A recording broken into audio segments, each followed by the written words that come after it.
Hello friends, welcome to root study classes. तो आज है 19 फरवरी 2021। तो तैयार हो जाइए पेन पेपर लेकर के आज के सेशन के लिए। आज के इस वीडियो में जो है 19 फरवरी के जितने भी इंपॉर्टेंट करंट अफेयर्स के क्वेश्चंस हैं तो सभी यहाँ पर डिस्कस करेंगे। प्लस में जितना भी क्वेश्चंस आपको मैं कराऊंगा तो हर एक क्वेश्चन से रिलेटेड मैं आपको एक्स्ट्रा फैक्ट बताऊँगा। तो पूरा वीडियो ध्यान से देखिए। वीडियो के अंत में मैं आपसे क्वेश्चन भी पूछूंगा, ओके, जिसका आंसर आपको कॉमेंट करके जो है बताना है। चलिए स्टार्ट करते हैं। पहला क्वेश्चन है, हाल ही में किस देश ने सार्क की वर्चुअल बैठक की मेजबानी की है? तो देखिए हाल ही में जो है 18 फरवरी को, कब, तो हाल ही में 18 फरवरी के दिन जो है सार्क की वर्चुअल बैठक की मेजबानी की है अपने देश भारत ने। ओके, तो ऑप्शन बी आपका यहाँ पर सही उत्तर हो जाएगा। अपने देश भारत ने इस सार्क की वर्चुअल बैठक की मेजबानी की है।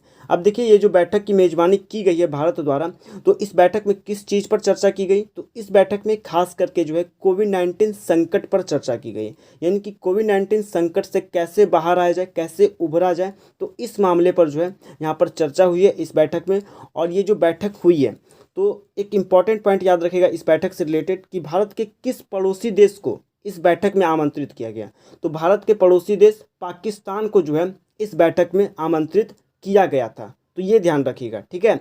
और देखिए यहाँ पर बात हुई है सार्क की, तो सार्क, तो सबसे पहले इसका फुल फॉर्म क्या होता है ये जानिए। तो इसका फुल फॉर्म होता है south Asian association of regional corporation, ठीक है। क्या होता है? South Asian association of regional corporation, और हिंदी में बोले तो दक्षिण एशियाई क्षेत्रीय सहयोग संगठन, ठीक है। और ये क्या है? तो ये जो है एक ग्रुप है, 8 देशों का ये एक ग्रुप है। और ये जो 8 कंट्रीज है इसमें, तो ये 8 देश दक्षिण एशिया में स्थित है। कहाँ? तो साउथ एशिया में स्थित है ये 8 देश। आइए लोकेशन के माध्यम से 8 देश को जानते हैं।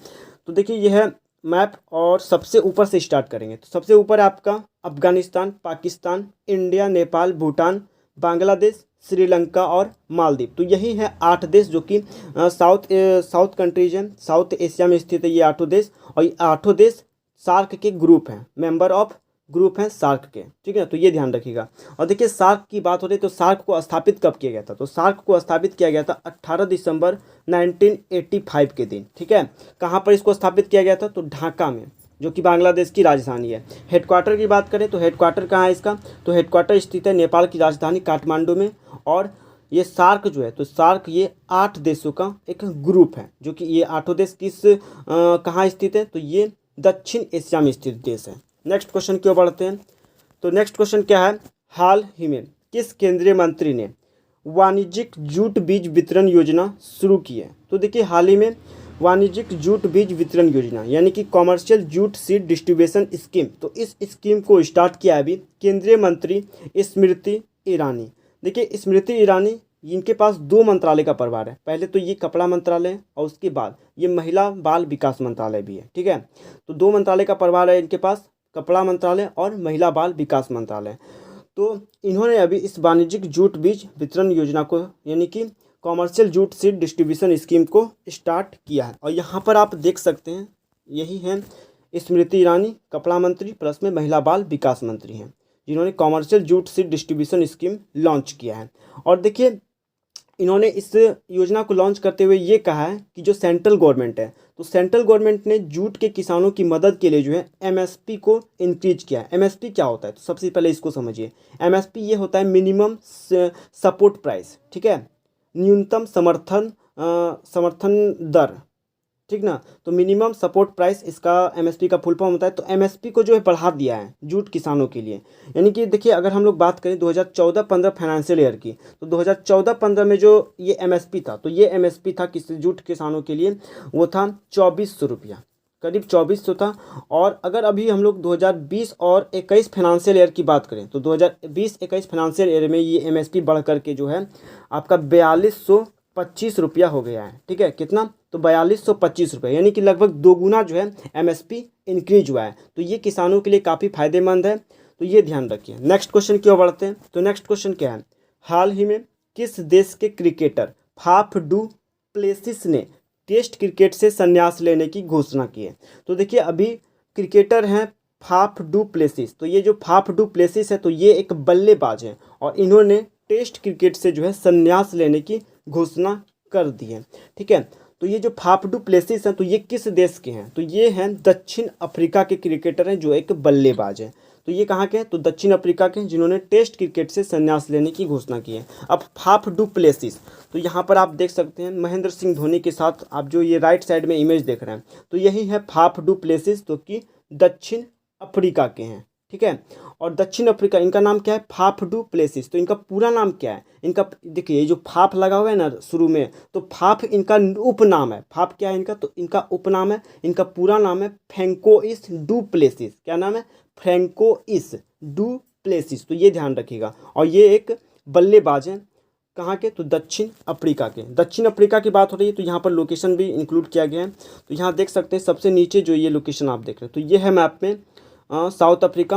देखिए साउथ अफ्रीका, अगर यहाँ पर अगर आप ध्यान दें तो जो ट्रॉपिक ऑफ कैंसर है, शायद 23.5 degree south tropic of Cancer, तो ये साउथ अफ्रीका से होकर के गुजरता है। साउथ अफ्रीका, इसकी कैपिटल क्या है? तो साउथ अफ्रीका इसकी कैपिटल है कैप टाउन। और यहाँ की करेंसी की बात करें तो करेंसी है साउथ अफ्रीकी रैंड। और प्रेसिडेंट कौन है? तो सिरिल रामाफोसा, ठीक है। और एक इम्पॉर्टेंट पॉइंट देखिए, जो इक्वेटर है, इक्वेटर लाइन जो है आपका, तो यहीं ये जो आपका साउथ अफ्रीका है तो ये किस कॉन्टिनेंट पे पड़ता है? तो ये आपका अफ्रीका कॉन्टिनेंट में पड़ता है। और जो आपका विक्टोरिया लेक है, ठीक है, विक्टोरिया झील जो है, तो विक्टोरिया झील भी आपका अफ्रीका में पड़ता है। तो इसको भी ध्यान में रखिएगा। नेक्स्ट क्वेश्चन की ओर बढ़ते हैं। तो नेक्स्ट क्वेश्चन है यहाँ पर, हाल ही में किस महिला को आज़ादी के बाद इतिहास में पहली बार फांसी दी जाएगी? तो देखिए आज़ादी के बाद इतिहास में पहली बार होने जा रहा है कि किसी महिला को फांसी दी जाएगी। अभी तक जो है आज़ादी के बाद से जो है किसी महिला को अभी तक फांसी नहीं दी गई थी, लेकिन ये पहली बार होगा कि किसी महिला को भारत में फांसी दी जाएगी। देखिए उस महिला का नाम है शबनम, ठीक है। शबनम, देखिए ये मामला है उत्तर प्रदेश का। शबनम ने क्या किया था कि इन्होंने प्यार के चक्कर में जो है अपने प्रेमी के साथ मिलकर, इनका प्रेमी का नाम था सलीम, क्या नाम था? शायद हाँ सलीम ही नाम था, हाँ। तो इन्होंने अपने प्रेमी के साथ मिलकर जो है अपने परिवार के 7 सदस्यों को कुल्हाड़ी से काट करके जो है अपने परिवार वालों की हत्या कर दिया था। तो इस मामले में जो है सुप्रीम कोर्ट ने हाल ही में इनकी दया याचिका, शबनम की दया याचिका को जो है खारिज कर दिया है। अब इनको जो है फांसी दिया जाएगा। ये घटना कहाँ की है? तो ये घटना है उत्तर प्रदेश के अमरोहा गाँव की, अमरोहा जिला है, अमरोहा जिला के बावन खेंडी गाँव की है ये घटना, ठीक है। शबनम ने क्या किया था? तो अपने परिवार वालों को जो है 7 सदस्यों को जो है कुल्हाड़ी से काट दिया था। नेक्स्ट क्वेश्चन की ओर बढ़ते हैं। हाल ही में यूरोपीय संघ के सबसे बड़े व्यापारिक साझेदार के रूप में कौन अमेरिका से आगे निकला है? तो देखिए यूरोपीय संघ के जो सबसे बड़े व्यापारिक साझेदार, तो ये था पहले अमेरिका, लेकिन अभी जो है अमेरिका से भी आगे कौन निकल गया है व्यापारिक साझेदार के रूप में? तो वो है आपका चाइना। देखिए चाइना जो है इसने अमेरिका को पीछे छोड़कर व्यापारिक साझेदार के रूप में आगे निकल चुका है। तो ये चीज़ ध्यान रखिए। अब चाइना आगे निकल गया, तो आइए चाइना की लोकेशन देखते हैं। तो ये है आपका मैप, और यहाँ पर आप देख सकते हैं ये जो लोकेशन मार्क कर रहा हूँ, तो ये है मैप में हमें चाइना की लोकेशन। कैपिटल की बात करें तो कैपिटल है बीजिंग। और यहाँ की करेंसी क्या है? तो यहाँ की करेंसी है रेनबिनबी। देखिए हाल ही में चाइना ने अपना डिजिटल करेंसी लॉन्च किया है, डिजिटल करेंसी जो है लॉन्च किया है, और इस डिजिटल करेंसी का नाम है DEP, ठीक है। तो यहाँ पर करेंसी में आप कंफ्यूज मत कीजिएगा, इसका ऑफिशियल करेंसी है रेनमिनबी, जबकि डिजिटल करेंसी है DEP। एक इम्पॉर्टेंट पॉइंट और कि सफलतापूर्वक मैग्लो का भी जो है इसने अभी इसको परीक्षण किया सफलतापूर्वक। इस मैग्लो का, हाई स्पीड मैग्लो का जो है इसने सफलतापूर्वक परीक्षण किया चाइना ने। प्रेसिडेंट का नाम क्या है? तो शी जिनपिंग जो है चाइना के प्रेसिडेंट का नाम है, ठीक है। नेक्स्ट क्वेश्चन क्या है? हाल ही में प्रधानमंत्री नरेंद्र मोदी ने किस राज्य में महाबाहु ब्रह्मपुत्र का शुभारंभ किया है? तो देखिए भारत के जो माननीय प्रधानमंत्री हैं नरेंद्र मोदी, तो इन्होंने अभी महाबाहु ब्रह्मपुत्र का शुभारंभ किया है असम राज्य में, ठीक है। किस राज्य में महाबाहु ब्रह्मपुत्र का शुभारंभ किया गया है? तो असम राज्य में जो है इस महाबाहु ब्रह्मपुत्र का नींव रखा गया है, यानी कि शुभारंभ किया गया है। तो ऑप्शन सी सही उत्तर हो जाएगा। देखिए ये जो महाबाहु ब्रह्मपुत्र है तो ये एक ब्रिज है, ठीक है। ये क्या है? तो ये एक ब्रिज है जिसका शुभारंभ अभी असम राज्य में किया गया है प्रधानमंत्री नरेंद्र मोदी के द्वारा। अब देखिए महाबाहु ब्रह्मपुत्र, इसका शुभारंभ असम में हुआ है, प्रधानमंत्री नरेंद्र मोदी के द्वारा किया गया है। तो ये आप यहाँ पर देख सकते हैं, ये है इंडिया मैप, और यहाँ ये आप लोकेशन देख सकते हैं असम की लोकेशन। कैपिटल की बात करें तो कैपिटल है दिसपुर, और अभी प्रेजेंट टाइम में मुख्यमंत्री कौन है? तो सर्बानंद सोनोवाल। गवर्नर कौन है? तो जगदीश मुखी। और एक इम्पॉर्टेंट पॉइंट ध्यान रखिएगा, हिमा दास एक महिला है जो कि असम की महिला है, और ये एक एथलीट है, ठीक है। तो हिमा दास को जो है वहाँ पर डिंग एक्सप्रेस के नाम से जाना जाता है। आपको जो है जनरल नॉलेज में पूछा भी जाता है कि असम में डिंग एक्सप्रेस के नाम से कौन सी महिला फेमस है, तो आपको आंसर क्या करना होता है, तो हिमा दास जो है असम के अंदर फेमस है डिंग एक्सप्रेस के नाम से। और देखिए हाल ही में क्या हुआ है कि भारत का जो एकमात्र गोल्डन टाइगर है तो ये असम में देखा गया। असम में स्थित है आपका काजीरंगा नेशनल पार्क, तो काजीरंगा नेशनल पार्क में ही जो है भारत का एकमात्र गोल्डन टाइगर विजिबल पाया गया है। नेक्स्ट क्वेश्चन की ओर बढ़ते हैं। तो नेक्स्ट क्वेश्चन है, हाल ही में पुडुचेरी के उपराज्यपाल का अतिरिक्त प्रभार किसे दिया गया है।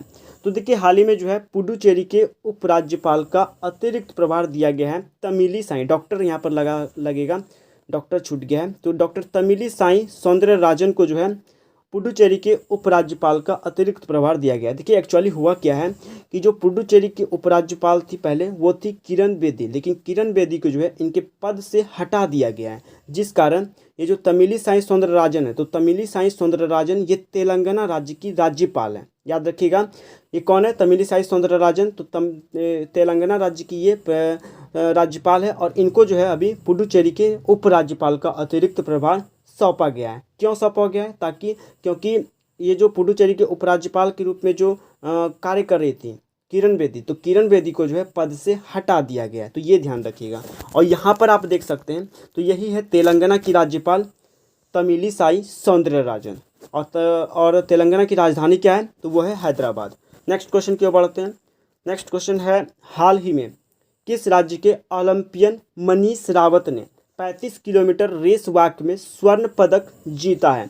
तो देखिए अभी जो है ओलंपियन मनीष रावत, तो ओलंपियन मनीष रावत इन्होंने अभी 35 किलोमीटर रेस वॉक में जो है स्वर्ण पदक यानी कि गोल्ड मेडल अपने नाम कर लिया है, जीत लिया है। तो मनीष रावत कहाँ के, किस राज्य के ओलंपियन है, तो मनीष रावत जो है ये उत्तराखंड के ओलंपियन है। कहाँ के, तो मनीष रावत उत्तराखंड के ओलंपियन है और इन्होंने अभी गोल्ड मेडल अपने नाम कर लिया है 35 किलोमीटर रेस वॉक में।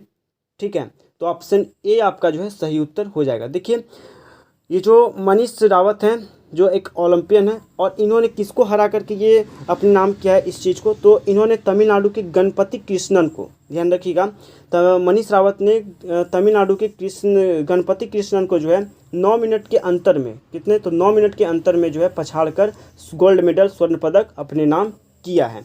अब देखिए उत्तराखंड के हैं ओलंपियन मनीष रावत, तो आइए उत्तराखंड की लोकेशन डिस्कस कर लेते हैं। तो सबसे पहले यहाँ पर आप फोटो देख लीजिए, यही है मनीष रावत, एक ओलंपियन है और उत्तराखंड के हैं। तो आइए उत्तराखंड की लोकेशन, तो यहाँ ये भारत का मैप है और यहाँ आप देख सकते हैं यह है मैप पे उत्तराखंड की लोकेशन। कैपिटल की बात करें तो कैपिटल है देहरादून। और हाँ एक चीज़ ध्यान रखिएगा, हाल ही में जो है उत्तराखंड का ग्रीष्मकालीन राजधानी बनाया गया है। ठीक है, तो उत्तराखंड का जो ग्रीष्मकालीन राजधानी बनाया गया है तो उस राजधानी का नाम है गैरसैंण, तो ये ध्यान रखिए। और उत्तराखंड के अभी मुख्यमंत्री कौन है, तो त्रिवेंद्र सिंह रावत, और गवर्नर कौन है, तो गवर्नर है बेबी रानी मौर्य। देखिए हाल ही में उत्तराखंड का जो है, उत्तराखंड में भारत का पहला लाइकेन पार्क बनाया गया।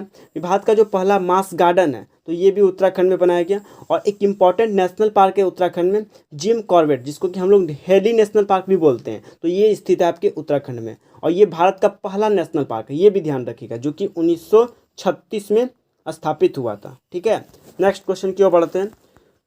हाल ही में किस बॉलीवुड हस्ती को 20वें इंडियन टेलीविजन अकेडमी अवार्ड्स में हॉल ऑफ फेम से सम्मानित किया गया है। तो देखिए हाल ही में जो है आयोजित हुआ है आपका इंडियन टेलीविजन अकेडमी अवार्ड्स। तो ये जो आपका इंडियन टेलीविजन अकेडमी अवार्ड आयोजित हुआ है तो ये इसका 20वां संस्करण है। तो इस अवार्ड में जो है हॉल ऑफ फेम से सम्मानित किया गया है इंडियन एक्टर एकता कपूर को। ओके, यहाँ पर आप देख सकते हैं ये है इंडियन एक्टर एकता कपूर और इनको जो है अभी हॉल ऑफ फेम से सम्मानित किया गया है इंडियन टेलीविजन अकेडमी अवार्ड्स में। ठीक है, और ये इंडियन टेलीविजन अकेडमी का कौन सा संस्करण है, तो ये 20वां संस्करण है, तो ये ध्यान रखिएगा। नेक्स्ट क्वेश्चन क्या है, तो नेक्स्ट क्वेश्चन है, हाल ही में मानवाधिकार परिषद की सलाहकार समिति के अध्यक्ष यानी कि चेयरपर्सन के रूप में किसे चुना गया है। तो हाल ही में मानवाधिकार परिषद की सलाहकार समिति के अध्यक्ष के रूप में सिलेक्ट किया गया है अजय मल्होत्रा को। देखिए अजय मल्होत्रा ये पहले अपना सेवा दे चुके हैं, भारतीय विदेश सेवा के रूप में ये कार्य कर चुके हैं, लेकिन ये भारतीय विदेश सेवा से रिटायर हैं। ठीक है, तो इन्होंने, ये भारत के हैं और इनको जो है अभी मानवाधिकार परिषद की सलाहकार समिति का चेयरमैन चुना गया है। देखिए ये क्वेश्चन आपके लिए काफ़ी इंपॉर्टेंट है। क्यों इंपॉर्टेंट है? क्योंकि मानवाधिकार परिषद की सलाहकार समिति के रूप में के अध्यक्ष अपॉइंट होने वाले ये पहले भारतीय बने हैं। तो ये ध्यान रखिएगा। क्या पॉइंट है यहाँ पर कि मानवाधिकार परिषद की सलाहकार समिति के चेयरमैन अपॉइंट होने वाले ये फर्स्ट इंडियन बने हैं। तो इसलिए ये क्वेश्चन जो है आपके लिए इंपॉर्टेंट हो जाता है, तो इसको ध्यान रखिएगा। और अजय मल्होत्रा चेयरपर्सन बने हैं मानवाधिकार परिषद की सलाहकार समिति के। तो यहाँ पर आप देख सकते हैं, तो यही है अजय मल्होत्रा। ठीक है, तो ये पहले जो है एक भारतीय विदेश सेवा में अपना पहले भारतीय विदेश सेवा में थे और 2013 में ये भारतीय विदेश सेवा से रिटायर हुए हैं। तो ये याद रखिएगा। Next question answer of the day. तो पिछले वीडियो में जो आपसे क्वेश्चन पूछा गया था, तो उसका ये आंसर है। क्वेश्चन आपसे पूछा गया था, हाल ही में भारत का पहला डॉल्फिन रिसर्च सेंटर किस राज्य में बनाया जा रहा है? तो देखिए अपने इंडिया का जो है फर्स्ट डॉल्फिन रिसर्च सेंटर ये बनाया जा रहा है बिहार की राजधानी पटना में। ठीक है, कहाँ पर? तो बिहार की राजधानी पटना में जो है भारत का पहला डॉल्फिन रिसर्च सेंटर बनाया जा रहा है। देखिए बिहार की बात हो रही है, तो बिहार इसकी राजधानी पटना है, जहाँ पर इस सेंटर को स्टेबलाइज किया जा रहा है, बनाया जा रहा है। और बिहार के भी मुख्यमंत्री कौन है? तो वो हैं नीतीश कुमार। और इलेक्शन जो हुआ था अभी अपने बिहार में, तो इलेक्शन के दौरान नीतीश कुमार एक बार फिर मुख्यमंत्री बने और इस बार ये बिहार के 7वें बार सीएम बन गए। और अभी गवर्नर कौन है बिहार के? तो गवर्नर है फागू चौहान। नेक्स्ट क्वेश्चन क्या है? Question of the day. तो देखिए इसका आंसर आपको कमेंट करके बताना है क्या होगा। हाल ही में किस राज्य में टिहरी झील महोत्सव का आयोजन किया गया है?